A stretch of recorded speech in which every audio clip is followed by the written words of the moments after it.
Chapter 6, Felicity. Good morning, Duck, said Daggy Dogfoot very slowly and loudly, the proper way to address foreigners. May I ask you something, please? The duck, which had been walking toward Daggy Dogfoot up the sandy shallows with a quick rolling gait, hopped onto a low willow branch, gripped it comfortably with her clawed feet, settled her feathers, and considered the piglet with bright eyes. Absolutely anything you like, she answered in a quiet, musical voice. Oh, said Daggy, surprised. Mommy said you wouldn't. He stopped, confused. You wouldn't understand a word you said? Chuckled the duck. Well, your mother obviously doesn't know much about Muscovy ducks. Daggy gulped. Please, he said, what is a Muscovy duck? Well, said the duck, we're a tree perching variety. That's what these are for. He raised one foot to show his curved claws. Originally from South America, Daggy's world had expanded enormously since leaving number 5, but it was still very small. He imagined South America to be the next field beyond Rest Haven. Anyway, said the duck, what did you want to ask me? Daggy took a deep breath. He looked up at the steep bank to see if his mother was there, but she had moved away. Do you think, he said slowly and carefully, that pigs might fly? The duck opened her bill wide and then hastily closed it again. Then she opened and closed it rapidly, perhaps a dozen times, making a soft quitting noise. Well, do you? Asked Daggy. I think, said the duck, that almost anything might happen, though I have never actually heard of a flying pig. Who put the idea in your head? My auntie, said Daggy. Well, she was our next door neighbor, really, but I called her auntie. She said it, you see, and I'm pretty sure they were all talking about me. So it's you that's going to fly? Said the Muscovy duck. Hope so. Have you tried yet? Oh yes, quite a few times, but I can't seem to get airborne. That's why I'm so excited about this place. And Daggy proceeded to explain to his new friend, the duck, his idea of the steep downhill takeoff and the leap from the top of the high bank into glorious soaring flight. Do you think I could do it? Asked Daggy Dogfoot. The bright-eyed duck looked thoughtfully at this strange creature before her. She looked at his big head and his hard, thin little body and his skinny backside. She looked down at the sand and saw the 3 sets of footprints in it.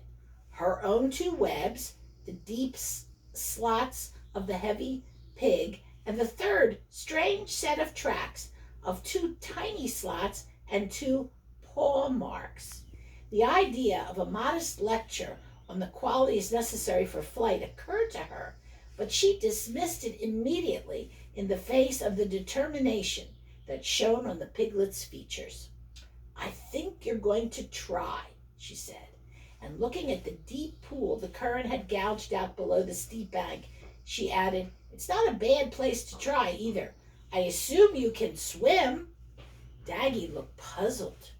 Pigs can't swim, he said. I'd have thought you'd know that by now. I'm not talking about swimming. I'm talking about flying.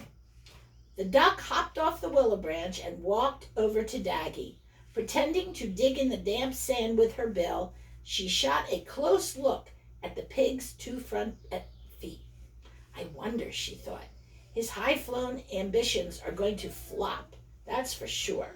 But something else quite unusual might come out of it.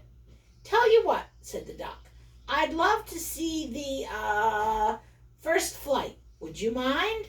Not a bit, Daggy replied excitedly. That's exactly what I wanted, an expert to be around to give me tips.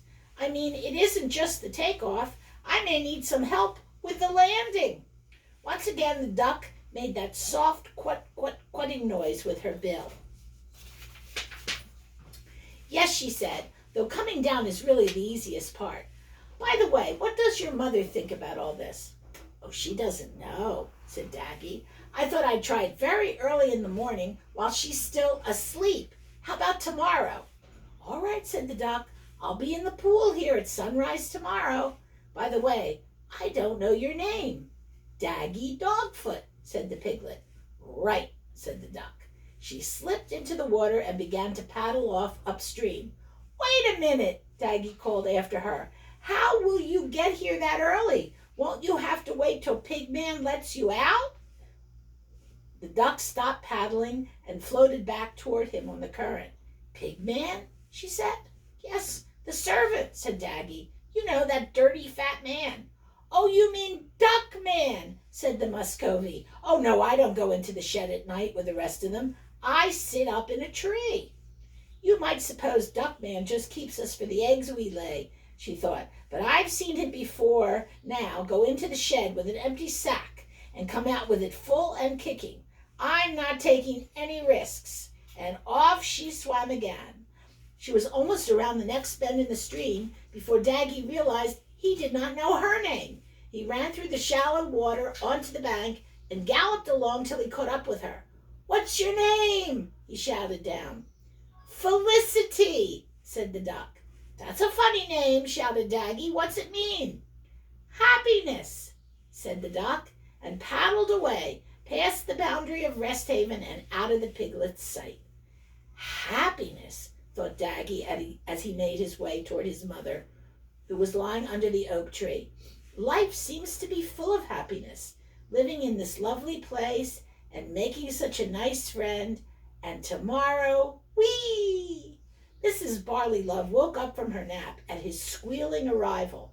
Where have you been, baby? She asked, talking to that duck. She grunted with amusement. Yes, Mommy, said Daggy excitedly, and she's awfully nice, and she's called Felicity, and, he took a deep breath, she's a Muscovy from South America. That's nice, said Mrs. Barley Love. You come and take a rest now. You don't want to overtire yourself. Tomorrow's another day. But as Daggy Dogfoot lay by his mother's side and dozed in the sheltered warmth of Rest Haven while the afternoon shadows lengthened, he knew that tomorrow wasn't just another day. Tomorrow was the day he had been planning for ages and ages, a whole 2 weeks, a quarter of his life. Tomorrow was the day he would fly, and Felicity would be there to help him. His mouth spread in a grin of pure joy. He fell soundly asleep. The end of chapter 6.